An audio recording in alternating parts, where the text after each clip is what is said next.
Hello बच्चों, कैसे हैं आप लोग? बहुत बढ़िया, वेरी गुड। तो क्लास 12 का मैग्नेटिक इफेक्ट ऑफ करंट का लेक्चर नंबर 3 लास्ट लेक्चर जो था हमारा वो बेसिकली बायोट-सावर्ट लॉ का था। उसमें हमने बायोट-सावर्ट लॉ क्या होता है, किस तरीके से आप किसी भी कंडक्टर की वजह से जो करंट की वजह से जो मैग्नेटिक फील्ड प्रोड्यूस हो रही है किसी भी पॉइंट पर आप कैलकुलेट कर सकते हैं। उसके लिए हमने आपको एक फॉर्मूला बताया था और वहां पर हमने उसके बाद एक एप्लीकेशन भी डिस्कस करी थी। ठीक, उसी बायोट-सावर्ट लॉ की जो एप्लीकेशंस हैं उसी को हम कंटिन्यू कर रहे हैं। तो आज हम बेसिकली दो एप्लीकेशन देखेंगे। एक एप्लीकेशन देखेंगे हम, अगर आपके पास एक स्ट्रेट करंट कैरिंग कंडक्टर है तो आप उसके किसी भी पी पॉइंट पर आपको अगर मैग्नेटिक फील्ड कैलकुलेट करनी है बायोट-सावर्ट लॉ की हेल्प से, तो आप कैसे उसको कैलकुलेट करते हैं। और सेकंड एप्लीकेशन हम देखेंगे, अगर आपके पास एक सर्कुलर करंट कैरिंग लूप है तो उसकी एक्सियल लाइन पर मैग्नेटिक फील्ड को हम कैसे कैलकुलेट करेंगे। तो आज के जो लेक्चर है इसमें बेसिकली हम दो डेरिवेशंस आपको बोर्ड पॉइंट ऑफ व्यू से कराने वाले हैं। तो स्टार्ट करते हैं मैग्नेटिक इफेक्ट ऑफ करंट का लेक्चर नंबर 4, है ना? I think lecture number 3, sorry. तो हम यहां पर फाइंड करेंगे मैग्नेटिक फील्ड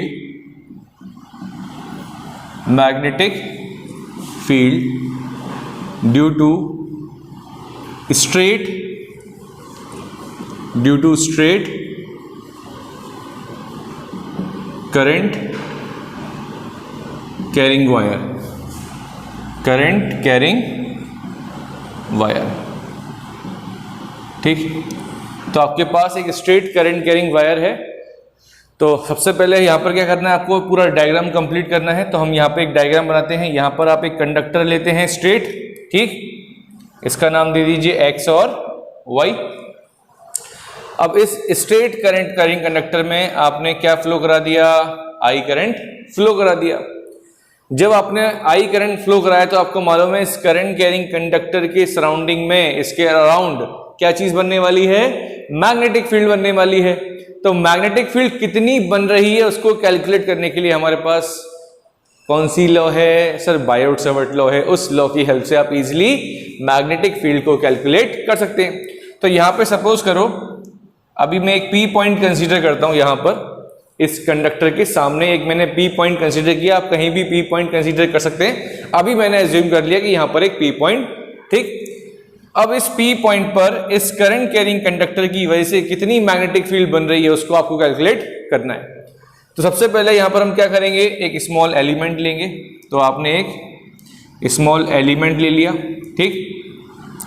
जो ये कंडक्टर है ये इसका y पॉइंट है, ये इसका x पॉइंट है। तो यहां से, ठीक, और यहां से ये आपको दो लाइन ड्रॉ करनी है, ठीक। और आपको करना क्या है, जो आपने dl एलिमेंट लिया हुआ है यहां पर स्मॉल लेंथ ली हुई है, और जो आपने ये p पॉइंट से जो लाइन ज्वाइन कराई है, ये जो आपने पोजीशन वेक्टर लिया कितना, r वेक्टर, और dl और r के बीच में एक एंगल बनता है अकॉर्डिंग टू बायोट-सावर्ट लॉ। वो हमने एंगल कितना मान लिया, थीटा एंगल मान लिया, ठीक। ये जो वायर दिख रहा है आपका, इसका नाम दे दो O, इसका नाम दे दीजिए Q। ये जो डिस्टेंस देख रहे हैं आप वायर की, यहां पर मैं इसको सपोज कर लेता हूं कितना, L। तो ये डिस्टेंस कितनी है आपके पास, L है, ठीक। और ये जो पोजीशन वेक्टर है जो आपने स्मॉल लेंथ लिया है, इसकी डिस्टेंस कितनी है, R है।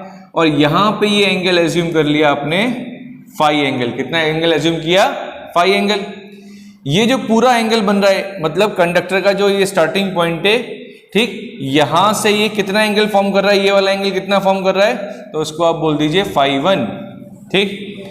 और ये जो ऊपर वाला एंगल जो फॉर्म हो रहा है, इस एंगल को बोल दीजिए आप फाई 2। समझ में आ रही बात? तो ये थीटा एंगल, ठीक, जो स्मॉल लेंथ लिए यहां से आपने जो लाइन ड्रॉ करी है, ये कितना एंगल फॉर्म कर रहा है, फाई। और जो कंडक्टर का स्टार्टिंग पॉइंट है और यहाँ पे कंडक्टर खत्म हो रहा है, इसके सेंटर से ये कितना एंगल फॉर्म कर रहा है, फाई 2, और ये फाई 1 एंगल फॉर्म कर रहा है, ठीक।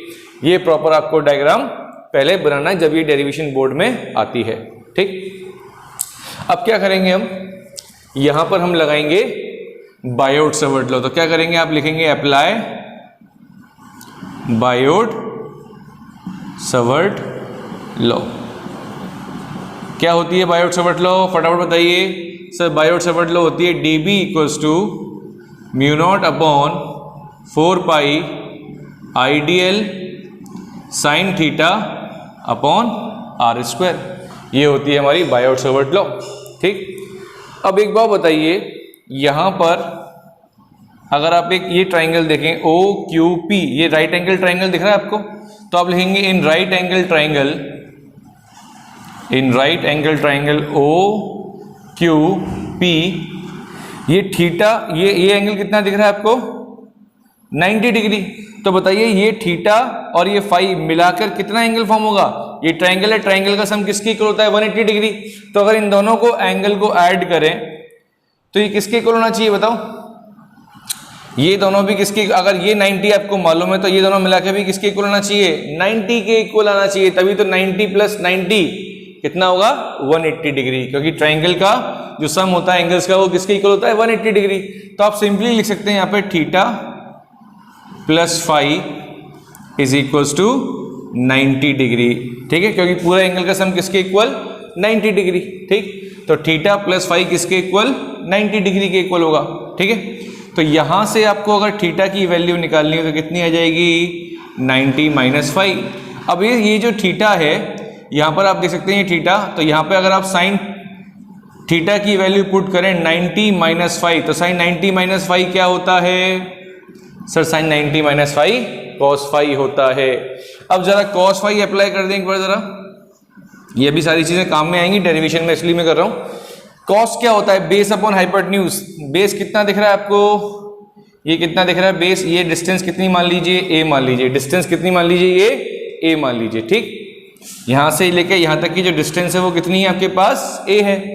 तो बेस अपॉन हाइपोटेन्यूज, हाइपोटेन्यूज कितना है ये परपेंडिकुलर, परपेंडिकुलर सामने क्या होता है हाइपोटेन्यूज। तो कॉस फाई कितना आ गया a अपॉन आर, यहां से r की वैल्यू कितनी आ जाएगी a upon cos phi. 1 upon cos phi क्या होता है sir? 1 upon cos phi sec phi होता है। तो ये कितना हो गया a सेक फाई।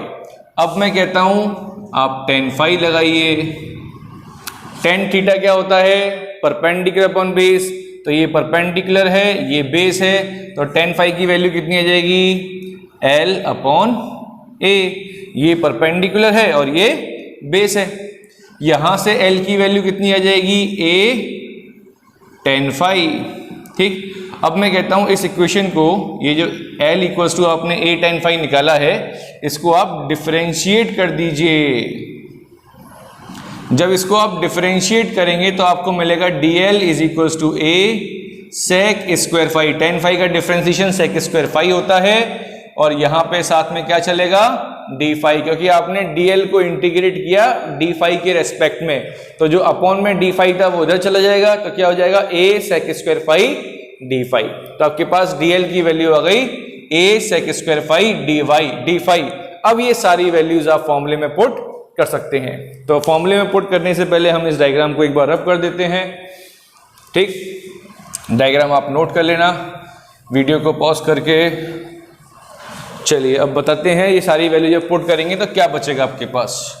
तो हमने ये सारी वैल्यू जब पुट करी तो क्या मिला हमको सर dB। एक सेकेंड बेटा, अभी थोड़ा सा गीला हो रहा है ये, इसको एक बार और साफ कर लेते हैं अच्छे से। तो बताइए dV की वैल्यू क्या आएगी आपके पास सर? dV की वैल्यू आएगी mu naught I upon 4 pi. dl की वैल्यू कितनी है सर? dl की वैल्यू है a sec square phi d phi. Sine theta, theta की वैल्यू 90 माइनस फाई किसके इक्वल आ गया सर? कॉस फाई के इक्वल आ गया। यहाँ पे देखो डी फाई और ये कॉस फाई, अपॉन में क्या चल रहा है आर स्क्वायर। आर की वैल्यू कितनी थी a upon cos phi which is a sec phi, और इसका स्क्वायर करेंगे तो क्या आ जाएगा a square sec square phi. तो अब जरा कुछ देखिए, कुछ कैंसिल आउट हो रहा है क्या? हाँ सर, सेक स्क्वायर फाई से sec square phi cancel out हो गया, एक a से एक a कैंसिल आउट हो गया, तो dB किसके इक्वल आ गया आपके पास mu naught upon 4 pi I cos phi d phi upon a। ये बचा आपके पास।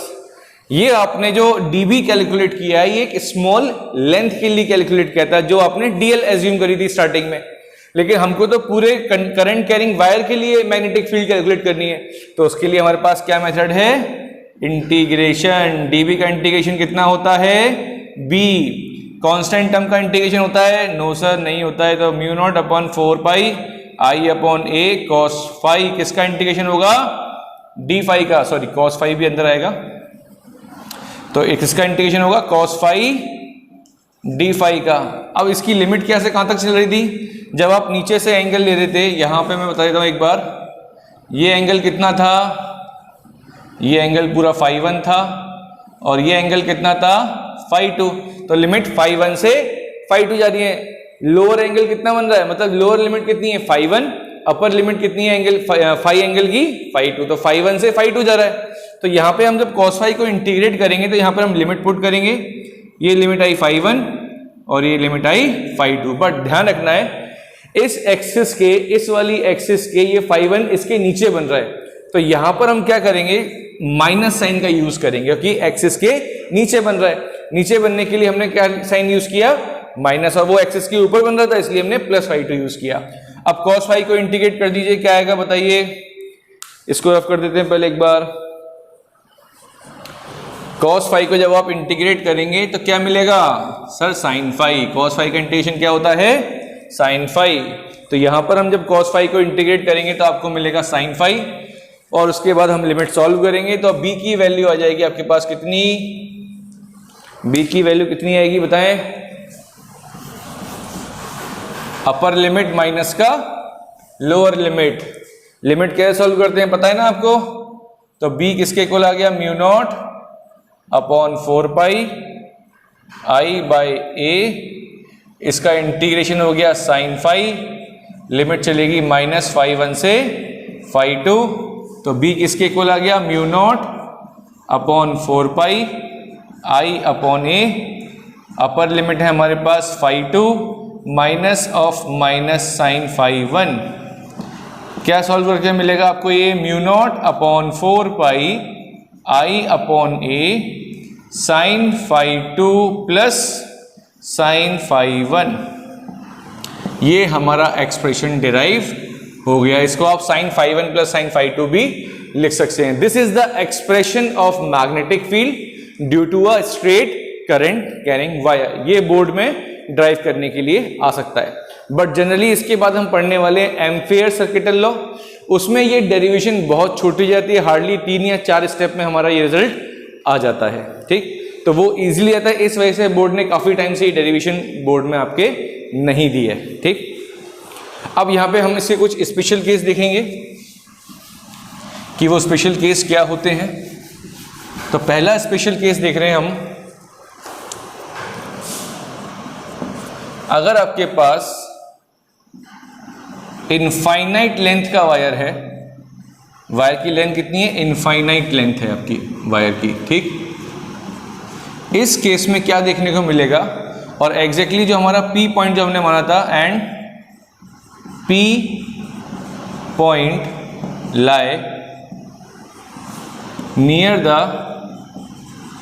Centre of the wire, near the centre of the wire. For example ये एक वायर है और एग्जैक्टली ये पॉइंट हमने इसके सेंटर पे रखा हुआ है, इसके सेंटर, बट इनफाइनाइट है ये, तो इस केस में जो एंगल बनता है हमारा फाई 1, जब प्रैक्टिकली आप चेक करेंगे फाई 1 और फाई 2 को, तो वो आपको अप्रोक्सीमेटली किसके इक्वल मिलेगा 90 डिग्री के, जो आपने फाई 1 और फाई 2 बनाया था वो एग्जैक्टली या अप्रोक्सीमेटली आप बोल सकते हैं फाई 1 फाई 2 कितना होगा 90 डिग्री।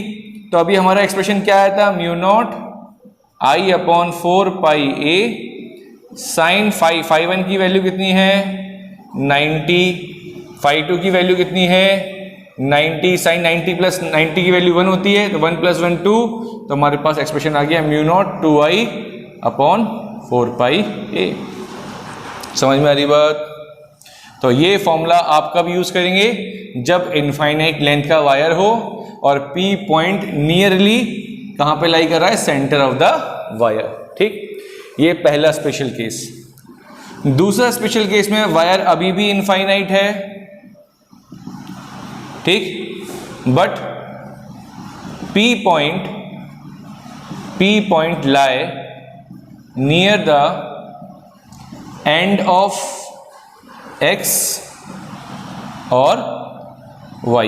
अब इसका मतलब अब ये P पॉइंट मिडिल पे नहीं है, सेंटर पे नहीं है, ये P पॉइंट या तो X के पास है या फिर Y के पास है। जब x के पास होगा तो ये एंगल ऑलमोस्ट जीरो हो जाएगा। जब इसके पास होगा, अब सपोज करो ये पॉइंट अगर यहां कंसीडर करता हूं मैं, तो इस केस में ये एंगल कितना हो जाएगा 90 डिग्री। अगर ये पॉइंट यहां एज्यूम करता हूं तो ये एंगल कितना हो जाएगा 90 डिग्री। समझ में आ रही बात? ठीक, तो एक एंगल तो जीरो हो जाएगा क्योंकि इतना दूर हो जाएगा, इनफाइनाइट इतना दूर हो जाएगा, तो ये एंगल 0 डिग्री हो जाएगा और ये एंगल कितना हो जाएगा 90 डिग्री, क्योंकि वो इनफाइनाइट वायर है। तो आप सिंपली ये समझना है, जब एक इनफाइनाइट वायर हो, P पॉइंट आपको लेना है कहां पर, या तो x के पास में, ये इसको x बोल दीजिए, इसको y बोल दीजिए, या तो x के पास में या y के पास में। तो इस कंडीशन में एक एंगल तो हमको 90 डिग्री मिलता है और एक एंगल हमको 0 डिग्री मिलता है, क्योंकि इतना दूर हो जाएगा कि वहां पर एंगल ऑलमोस्ट पैरेलल हो जाएगा वो पॉइंट। ठीक, इसके पास में रखना है। ठीक, तो ये एंगल ऑलमोस्ट 0 हो जाएगा। ठीक, तो ये कंडीशन याद रखनी है आपको। फॉर्मूला पुट करिए फटाफट, क्या हो जाएगा mu naught upon 4 pi I upon a, sign 90 की वैल्यू 1 और साइन 0 की वैल्यू 0 होती है। साइन 90 की वैल्यू जब 1 पुट करेंगे तो एक्सप्रेशन आ जाएगा म्यू नॉट आई अपॉन 4 पाई ए। इसका मतलब जब वायर हमारा इनफाइनाइट हो और P पॉइंट नियरली x या y होता है, तो मैग्नेटिक फील्ड जस्ट हाफ हो जाती है किसके रेस्पेक्ट में, जब पॉइंट आप सेंटर पे लेके रखते हैं। तो सेंटर पे मैग्नेटिक फील्ड डबल होती है किसके रेस्पेक्ट में, जब आप पॉइंट को एंड पे रखते हैं बेसिकली। समझ में आ रही बात? ठीक, चाहे वो पॉइंट x के पास हो चाहे वो पॉइंट y के पास हो, एक्सप्रेशन यही आएगा। अगर उसके पास रखते तो φ1 0 जाता, φ2 और 90 डिग्री जाता। ठीक, अब हम थर्ड केस देखते हैं।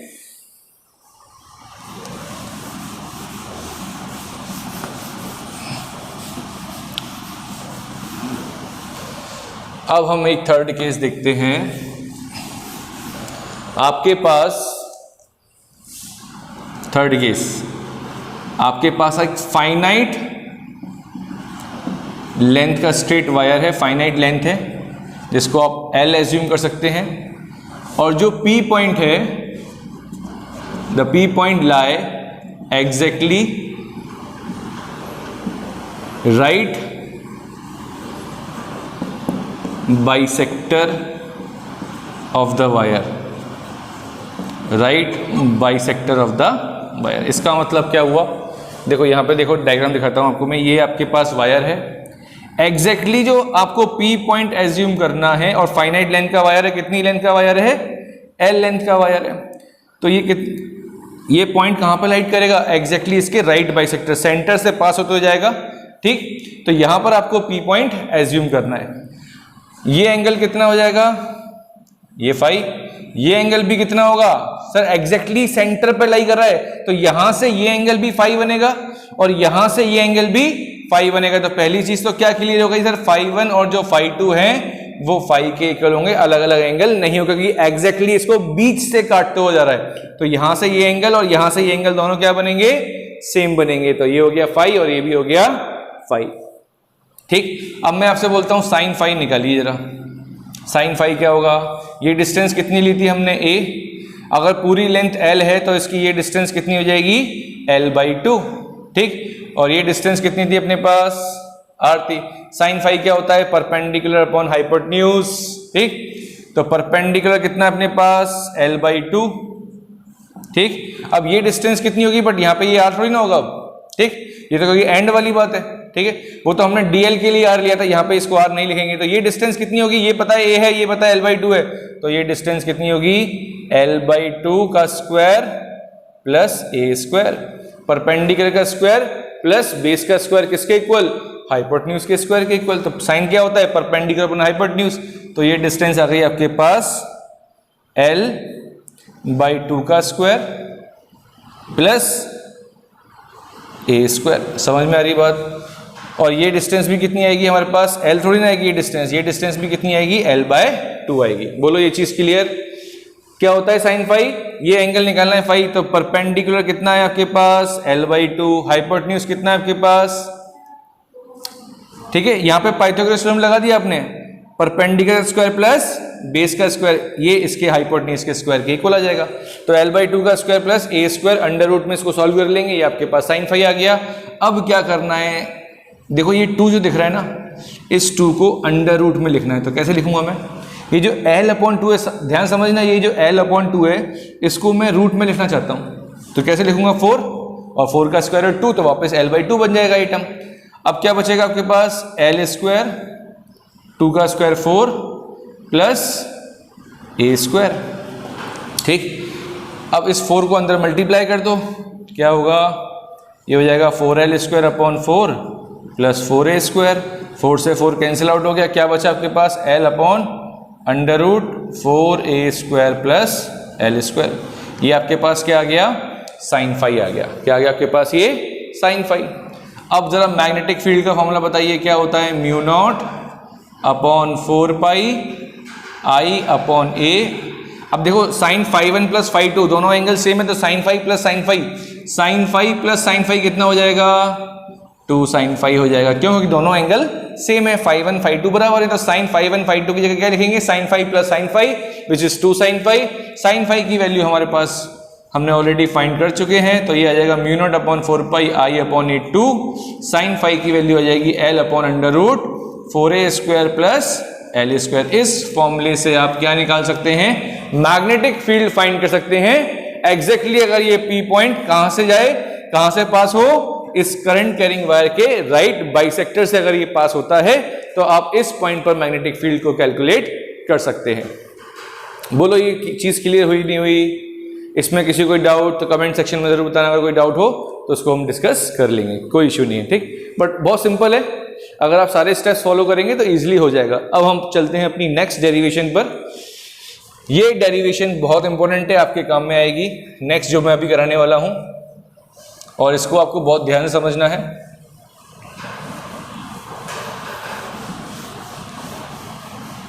डेरिवेशन का नाम है मैग्नेटिक फील्ड। टॉपिक देखिए, magnetic field at an axial line due to current carrying loop.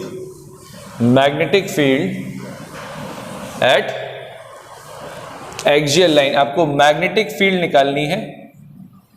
Magnetic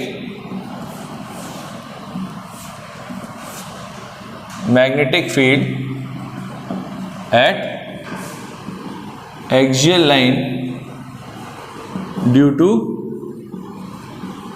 current carrying loop.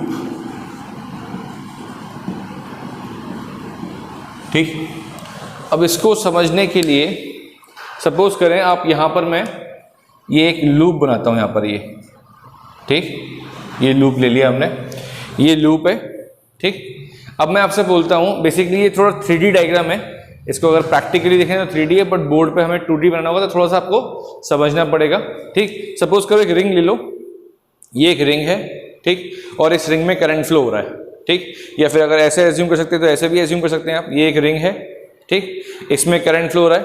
ठीक, एक्सियल लाइन मतलब इस रिंग का एक्सियल लाइन क्या होगा, इस रिंग की से जो बीच में से जो एक एक्सिस जारी होगी उसको आप क्या बोलेंगे, एक्सियल लाइन। ठीक, तो ये रिंग है, इसकी एक्सियल लाइन यहां पर जा रही है, देखो ये रिंग है। ठीक, अगर ऐसे लेते हैं रिंग को तो एक्सियल लाइन सामने, अगर ऐसे लेते हैं रिंग को तो एक्सियल लाइन सामने, अगर ऐसे लेते हैं रिंग को एक्सियल लाइन सामने। ठीक, तो ये होगी इसकी एक्सियल लाइन। इसका जो सर्कुलर रूप है, इसका रेडियस मान लीजिए a, ये है इसकी axial line, this is the axial line. पहले इसके डायग्राम को समझेंगे फिर हम डेरिवेशन करेंगे।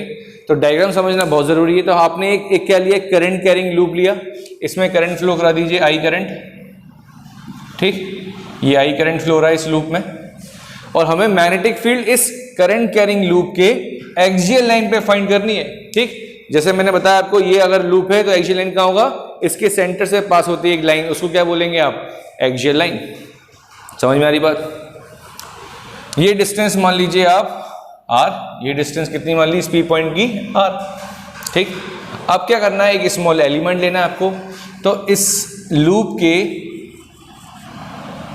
एक छोटा सा पार्ट ले लिया आपने dl, जस्ट इसके डायगोनैलिकली अपोजिट एंड पर भी आपने क्या ले लिया, एक स्मॉल पार्ट ले लिया dl। ठीक, ये भी डीएल है, ये भी डीएल है। बायोट-सावर्ट लॉ में क्या लेते हैं, स्मॉल एलिमेंट, तो हमने यहाँ पर इस लूप का क्या ले लिया, एक स्मॉल एलिमेंट ले लिया। ठीक, जिस पी पॉइंट पे आपको मैग्नेटिक फील्ड निकालनी है वहां से क्या लेते हैं, हम एक डिस्टेंस लेते हैं, यहां से भी क्या लेंगे, एक डिस्टेंस लेते हैं। अब ये डिस्टेंस ए है, ये डिस्टेंस आर है, तो ये जो डीएल से जो डिस्टेंस लिया आपने पी पॉइंट की वो कितनी होगी, under root are square plus a square. ये डिस्टेंस समझ में आ रहा है ना आपको। देखिए क्या करते थे बायोट-सावर्ट लॉ में, एक डीएल डिस्टेंस लेते थे, एक स्मॉल एलिमेंट, एक पी पॉइंट लेते थे, यहां से इसकी डिस्टेंस कितनी मानते थे, आर, तो ये डीएल है, ये पी पॉइंट है, तो ये डिस्टेंस कितनी होगी, under root are square plus a square, क्योंकि ये ए है इसका रेडियस, और यहां से जिस पी पॉइंट पे आप एक्सियल लाइन पे मैग्नेटिक फील्ड निकाल रहे हैं वो डिस्टेंस आर है, तो ये डिस्टेंस कितनी होगी, under root are square plus a square. Similarly ये डिस्टेंस कितनी होगी, under root are square plus a square. समझ में आ रही बात, यहां तक कोई डाउट, ठीक है। अब एक बात बताइए मेरे को, मैंने आपको बताया था कि इस डीएल की जो डायरेक्शन होती है वो किसके अलॉन्ग होती है। सर इस डीएल पे क्या करते हैं, एक टेंजेंट ड्रॉ करते हैं, वो टेंजेंट हमको करंट एलिमेंट की डायरेक्शन देता है। तो यहां पर देखो ये कर्व आ रहा है ऐसे, ये सर्कुलर लूप है, तो इसका जो टेंजेंट ड्रॉ करेंगे बहुत छोटे से डीएल लेंथ का, तो ऑलमोस्ट इस तरह से जाएगा, इसको पास होते हुए जाएगा। ठीक, और जब आप इसको और इसके बीच का जो एंगल देखेंगे, ध्यान समझना इस चीज को, देखो ये जा रहा है हमारा टेंजेंट, ठीक, जो एक स्मॉल लेंथ लिया था हमने, ये उसका आपने डायरेक्शन शो करी उस डीएल की, वो टेंजेंट बताएगा हमको। ठीक, और ये जो डिस्टेंस है जो पी पॉइंट की बीच की है, ये distance under root are square plus a square है। अब इसके बीच में कितना एंगल बन रहा है बताओ जरा, ये टेंजेंट है और ये डिस्टेंस है, इन दोनों के बीच में कितना एंगल बन रहा है, देख सकते हैं आप 90 डिग्री एंगल बन रहा है। ठीक, कितना बन रहा है, 90 डिग्री। तो ये एंगल जो होगा किसके बीच में, डीएल के बीच में और डिस्टेंस के बीच में कितना एंगल फॉर्म होगा, 90 डिग्री। इसका मतलब थीटा की वैल्यू कितनी है, 90 डिग्री। ये एंगल किसके बीच में होता है, ये जो थीटा एंगल होता है किसके बीच में होता है, theta is the angle between, याद करो, theta is the angle between DL and R. अब यहां पे जो आर है वो ये है, जो आर डिस्टेंस है वो कितनी है अपने पास, under root are square plus a square. ये जो डिस्टेंस है आर, यहां पर वो डिस्टेंस कितनी है, under root are square plus a square. तो कंफ्यूज होने की जरूरत नहीं है। ठीक, अब यहां पे लगाइए आप, अच्छा बायोट-सावर्ट लॉ लगाने से पहले एक चीज इसकी डायरेक्शन की और बात कर लेते हैं। देखिए करंट कैसे जा रहा है, करंट कैसे जा रहा है, एंटी क्लॉकवाइज डायरेक्शन में। आपका थंब किधर लग रहा है, बाहर की तरफ। इसके रेस्पेक्ट में जो करंट जो जा रहा है, मैग्नेटिक फील्ड बाहर जा रही है परपेंडिकुलर। अब इसकी डिस्टेंस के रेस्पेक्ट में, सपोज करो ये डिस्टेंस है हमारे पास, करंट हमारा कैसे मूव कर रहा था, इस डायरेक्शन में मूव कर रहा था, मैग्नेटिक फील्ड बाहर की तरफ जा रही है इस पी पॉइंट पर, तो बाहर जो जा रही है बट वो इसके रेस्पेक्ट में कैसे जाएगी, बताया था मैंने आपको, ये परपेंडिकुलर होता है। ये थंब किधर जा रहा है, बाहर की तरफ, करंट चेक किया, थंब जा रहा है बाहर की तरफ। अब सर इस पी पॉइंट पे बाहर कैसे शो करूं, सर बाहर ये तो 2D यहाँ पे बन सकता है, तो उसके लिए क्या करते हैं आप, कुछ नहीं करना आपको, बहुत सिंपल सा, आपको एक परपेंडिकुलर ड्रॉ करना है। क्या ड्रॉ करना है आपको, एक परपेंडिकुलर। तो ये आपने एक परपेंडिकुलर ड्रॉ किया इस डायरेक्शन में बाहर की तरफ। ठीक, अब यहां पर भी चेक करेंगे आप, करंट कैसे जा रहा है, करंट कैसे जा रहा है इस डायरेक्शन में, मैग्नेटिक फील्ड परपेंडिकुलर बाहर की तरफ, तो ये इसका परपेंडिकुलर है। इस लाइन का परपेंडिकुलर क्या होगा बताओ जरा, इस लाइन का परपेंडिकुलर यही तो होगा, इस लाइन का परपेंडिकुलर ये तो, ये हमको देगा मैग्नेटिक फील्ड की डायरेक्शन। ये चीज आपको समझनी है, इस लाइन का परपेंडिकुलर ये और इस लाइन का परपेंडिकुलर ये परपेंडिकुलर जो ड्रॉ किए ये क्या है, ये पी पॉइंट पे इन दोनों एलिमेंट की वजह से जो डायरेक्शन है उसको आप रिप्रेजेंट कर रहे हैं। ठीक, ये डीएल हमने एलिमेंट देखा, करंट चेक किया, मैग्नेटिक फील्ड परपेंडिकुलर बाहर थी तो हमने परपेंडिकुलर ड्रॉ कर दिया इस लाइन के। यहाँ पे भी चेक किया, मैग्नेटिक फील्ड परपेंडिकुलर बाहर की तरफ थी, मैग्नेटिक इस लाइन के हमने परपेंडिकुलर बाहर शो कर दिया। और इन एंगल को आपने कितना मान लिया, फाई, ये एंगल भी कितना मान लिया, फाई, क्योंकि सेंटर से जा रही लाइन तो दोनों एंगल क्या होंगे, सेम होंगे। ठीक, अब यहां पर क्या करना है आपको मालूम है मैग्नेटिक फील्ड कैसी क्वांटिटी है, वेक्टर क्वांटिटी है। मैग्नेटिक फील्ड अगर वेक्टर क्वांटिटी है तो यहां पे कंपोनेंट क्या करने वाले हैं हम, कंपोनेंट रिजॉल्व करने वाले हैं, ब्रेक करने वाले हैं। तो आपको मालूम है जहां से एंगल बनता है वो कंपोनेंट कॉस का होता है, और एग्जैक्टली इसके 90 डिग्री क्या होगा सर, साइन फाई होगा। इसको चेक करो जरा, ये भी कितना एंगल फॉर्म करेगा, जब आप इसको कैलकुलेट करोगे इस एंगल को तो ये फाई के इक्वल आएगा, ठीक है। ये वाला एंगल और ये वाला एंगल क्या आएगा, बराबर आएगा, ठीक। तो ये एंगल भी आपका कितना है, फाई है, ठीक। इसको रिजॉल्व करो, कितना आएगा, db डैश कॉस फाई, और इसका परपेंडिकुलर, इसका जो साइन वाला कंपोनेंट है वो भी इस डायरेक्शन में जाएगा, कितना, db डैश साइन फाई। ये कंप्लीट डायग्राम आपको बनाना पड़ेगा। देखो वापस हो जाता हूँ, पहले एक रिंग बनाना, फिर आपको एक P पॉइंट लेना है, ठीक। ये रेडियस a मानना है, यहाँ से यहाँ तक की डिस्टेंस r माननी है। ये डिस्टेंस कितनी आ जाएगी आपके पास, r square plus a square. ये डिस्टेंस कितनी आ जाएगी, r square plus a square root के साथ में, ठीक। इसके बाद इसके और इसके बीच का कितना एंगल बताया मैंने आपको, 90 डिग्री बताया, ठीक। फिर मैग्नेटिक फील्ड बताई मैंने इस पॉइंट पे इसके परपेंडिकुलर, इस पॉइंट के इसके भी परपेंडिकुलर। जब दोनों की मैग्नेटिक फील्ड आप रिप्रेजेंट करते हैं तो उनको दो पार्ट में ब्रेक करना है, एक कॉस के लॉन्ग, एक साइन के लॉन्ग। इसका भी देखो क्या किया, एक कॉस के लॉन्ग और एक साइन के लॉन्ग, ठीक। इतनी बात समझ में आ रही है।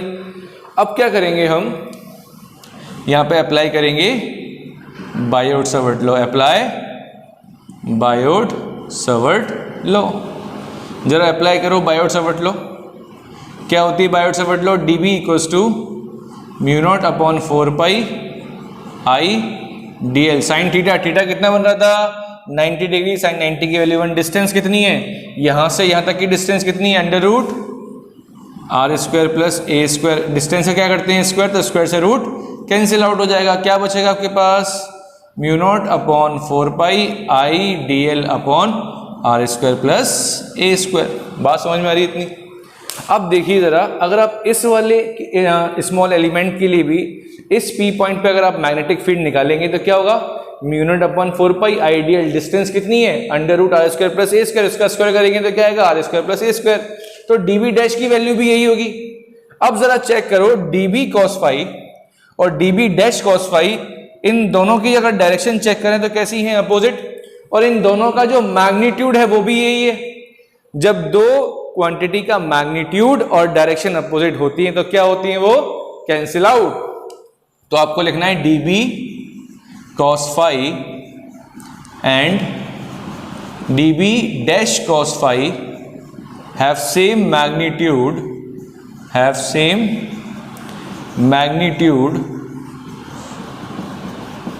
and opposite in direction so they are cancel out तो ये क्या हो जाएंगे बेटा, कैंसिल हो जाएंगे। क्यों हो जाएंगे, क्योंकि इनका मैग्नीट्यूड सेम है और डायरेक्शन अपोजिट है।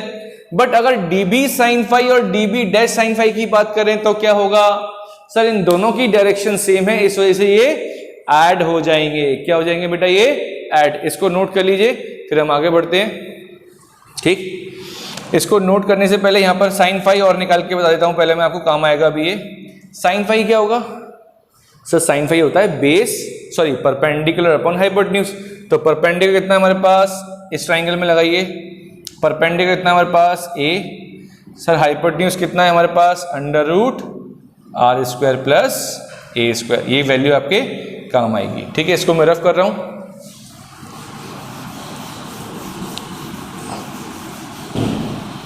अब क्या करेंगे आप, यहां लिख देता हूं मैं dB sin फाई और dB डैश sin फाई। दोनों की डायरेक्शन कैसी चल रही है, सेम चल रही है। अब देखिए क्या करना है आपको, टोटल मैग्नेटिक फील्ड निकालने के लिए क्या करना पड़ेगा आपको, dB sin फाई को इन जितने भी कंपोनेंट dB sin फाई के इस डायरेक्शन में उन सबको क्या करना पड़ेगा, इंटीग्रेट करना पड़ेगा। और जब आप इस सबको इंटीग्रेट करेंगे तो क्या मिलेगी आपको, टोटल मैग्नेटिक फील्ड मिलेगी। आपको क्या मिलेगी, टोटल मैग्नेटिक फील्ड मिलेगी। समझ में आ रही बात। अब मैं इस डायग्राम को रफ कर सकता हूं। अब हमारा इंटीग्रेशन वाला पार्ट है।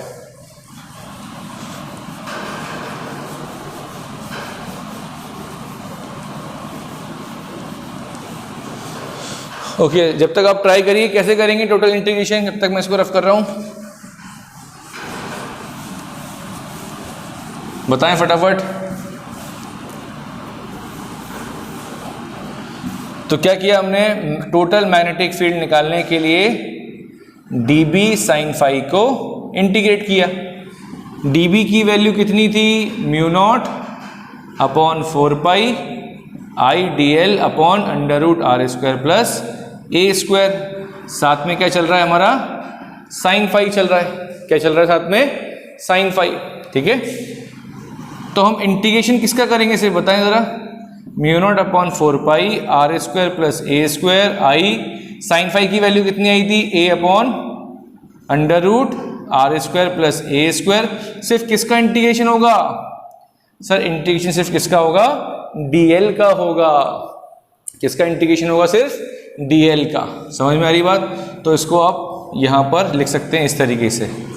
ठीक, डीएल का इंटीग्रेशन होगा, साइन फाई की वैल्यू मैंने पुट कर दी। अब मेरे को बताएं जरा, म्यू नॉट आई ए 4 पाई, अगर मैं ये इसका स्क्वायर रूट हटाना चाहूं तो क्या लगा सकता हूं, 1/2।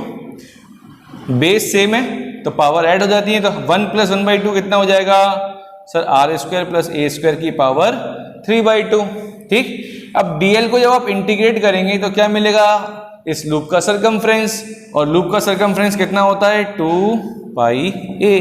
कितना होगा, 2 पाई ए। 2 पाई से 4 पाई कितना कटा, 2, ए इंटू ए कितना आ गया, ए स्क्वायर, तो mu naught I a square upon 2 are square plus a square की power 3/2। This is the expression of magnetic field at axial line due to a current carrying loop.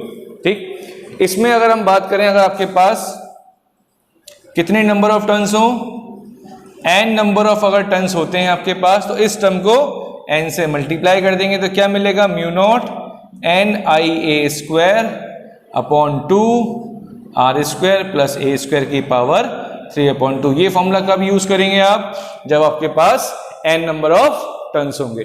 ठीक, ये formula भी काम आएगा जब हम इसकी स्पेशल केस भी देखेंगे। तो 2 या 3 स्पेशल केस हैं, उसको भी हम डिस्कस करेंगे, उसके बाद ये टॉपिक कंप्लीट हो जाएगा। तो फटाफट देखते हैं इसके special case.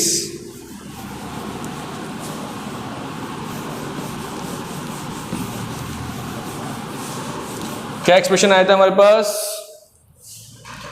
b equals to कितना आया, mu naught n I a square upon 2 are square plus a square की पावर 3/2। ये एक्सप्रेशन आया था। पहला स्पेशल केस देखते हैं। If point P lie at centre of the loop, कहां पे लाई कर रहा है, लूप के सेंटर पे। मतलब ये लूप था आपका, अब जो P पॉइंट आपने ये यहां लिया था इसके, अब मैं कहता हूं इस P पॉइंट को वापस सेंटर पे रख दीजिए आप। ये P पॉइंट अब कहां लाई कर रहा है, इसके सेंटर पे। सेंटर पे रखते ही तो ये जो डिस्टेंस थी आपने जिसको r माना था, ये r की वैल्यू क्या हो जाएगी यहां पर 0, क्योंकि ये P पॉइंट कहां आ गया, सेंटर पे आ गया, तो अब r डिस्टेंस होगी नहीं, तो r की वैल्यू 0 पुट करते ही बताइए क्या बचेगा, तो आपको मिलेगा mu naught n I a square upon 2 A square की पावर 3/2। 2 से 2 कैंसिल आउट, ऊपर ए स्क्वायर है, नीचे सिर्फ ए बचेगा, तो ये आ जाएगा mu naught n I a square upon 2 A cube. A square ऊपर है, ए क्यूब नीचे है, तो आपके पास क्या बचेगा, सिर्फ mu naught n I upon 2a। अब जरा जब आप एक्सप्रेशन चेक करेंगे अपना, magnetic field due to a current carrying loop at the centre, जब आप सेंटर पे मैग्नेटिक फील्ड निकालते हैं तो यही एक्सप्रेशन आपका आएगा। ठीक, इसको चाहे तो आप 2 पाई से मल्टीप्लाई और डिवाइड करके वही एक्सप्रेशन निकाल सकते हैं, mu naught 2 pi n I upon 2 × 2 4 pi a। अब जरा चेक कर लेना आप, आपका यही एक्सप्रेशन आएगा एक सेंटर पे, अगर आपके पास एक करंट कैरिंग लूप है। ठीक, okay, this is the first special case. Second special case, if P point lie at very far from the center of the loop, from the center of the loop। बहुत दूर है ये P point, ये जो P point दिख रहा है ये काफी दूर है, तो इसका मतलब R जो होगा हमारा वो ग्रेटर देन हो जाएगा A से। R जो होगा हमारा वो ग्रेटर देन हो जाएगा A से। ये इंग्लिश के पेपर भी निकाले थे क्या उसमें से? हाँ हैं? हाँ, ये लो वो हम ढूंढ रहे हैं यार, कब से ढूंढ रहे हैं। तो वो तो मैंने ऊपर ही रख दिया फिर स्लैब में एक। इंग्लिश के प्री बोर्ड के। हाँ 5 मिनट में आ रहा हूँ, मेरी क्लास चल रही है। तो यहाँ पर क्या देखा हमने, if P lies at very far from the centre of the loop then R is greater than A। जब R बहुत बड़ा होगा A से तो क्या होगा सर, A को निगलेक्ट कर देते हैं, तो A को हम क्या कर देंगे, निगलेक्ट कर देंगे। जब A को आप निगलेक्ट करेंगे तो फॉर्मूले में क्या बचेगा, फॉर्मूले में बचेगा B equals to mu naught NiA² upon 2 R square की पावर 3/2, स्क्वायर से स्क्वायर 2 से 2 कैंसिल आउट, तो आपके पास बचेगा mu naught NiA² upon 2R³। ये एक्सप्रेशन कब यूज करेंगे, when P point lie very very far away from the centre of the loop. In this case R is very very very large with comparison with A, that's why A is neglect, और आपको ये term मिलेगा। ठीक, अब हमारे पास एक case और है, लास्ट केस, उसको डिस्कस करते हैं, फिर ये डेरिवेशन कंप्लीट हो जाएगी। अब लास्ट केस है हमारा, if P point lie at the P point lie exactly the radius of the loop. इसका मतलब ये हो गया, जो R है वो किसके इक्वल हो जाए, A के इक्वल हो जाए। ये जो आपका रेडियस है और जो इसके यहां से लेके यहां तक की डिस्टेंस है, मतलब ये P पॉइंट कहां गया, यहां आ गया। अब ये P पॉइंट कहां आ गया बेटा, यहां पे आ गया, क्योंकि ये डिस्टेंस जो उसका रेडियस था इस लूप का, आपने इसके इसी पॉइंट पे रख दिया। आपने जो P पॉइंट है वो इस लूप के यहीं पे रख दिया, आपने इसी पॉइंट पे लाई कर दिया, मतलब अब यहां से आगे नहीं गए आप। तो सिंपल सी बात ये कि अगर R A के बराबर हो जाए, मतलब ये डिस्टेंस इसके रेडियस के बराबर हो जाए, तो क्या होगा, इसका मतलब क्या, ये P पॉइंट यहां आ गया। अब क्या करेंगे इस केस में, फॉर्मूले में पहले पुट कर देंगे, तो V किसके इक्वल आ गया, mu naught NiA² upon 2, R की जगह क्या रखना है, A रखना है, तो A² plus A² 3/2, A² plus A² कितना हो जाएगा, A² प्लस A² हो जाएगा 2A² की पावर 3/2। इसको आप ऐसे लिख सकते हैं, म्यू नॉट NiA², 2 की पावर कितनी है 3/2, A² की पावर कितनी है 3/2, अपॉन में चल रहा है टर्म, 2 की पावर 1 है, 2 की पावर 3/2 है, कितना हो जाएगा बताएं फटाफट सर, 2 की पावर 5/2, 3/2 प्लस 1 किसके इक्वल 5/2, तो 2 की पावर कितनी 5/2, इसके स्क्वायर से ये कट गया, क्या बचा A की पावर क्यूब, ऊपर A² है तो क्या बचेगा म्यू नॉट Ni अपॉन 2 की पावर 5/2, एक A बचेगा नीचे। तो फाइनली क्या आ गया हमारे पास, म्यू नॉट Ni अपॉन 2 की पावर 5/2 A। इस फॉर्मूले से आप मैग्नेटिक फील्ड फाइंड कर सकते हैं, कब, जब आपका P पॉइंट एग्जैक्टली इसके रेडियस के बराबर हो, इस लूप के रेडियस के बराबर हो। वो P पॉइंट एग्जैक्टली आपने इतनी डिस्टेंस पे रखा है जो उसका रेडियस है, तो आप इस फॉर्मूले से आप मैग्नेटिक फील्ड को कैलकुलेट कर सकते हैं। तो ये थी मैग्नेटिक फील्ड की डेरिवेशन, दो इंपॉर्टेंट, एक हमने कराई स्ट्रेट करंट कैरिंग कंडक्टर के लिए, ठीक, और दूसरी डेरिवेशन दी हमने मैग्नेटिक फील्ड को कैलकुलेट किया एक्सियल लाइन एक करंट कैरिंग लूप के लिए। तो प्रॉपर इसको पढ़िए, रिवाइज करिए, 2-3 बार प्रैक्टिस करिए, आपको भी अच्छे से आ जाएगा। Take care, stay safe and stay home. Take care, bye bye.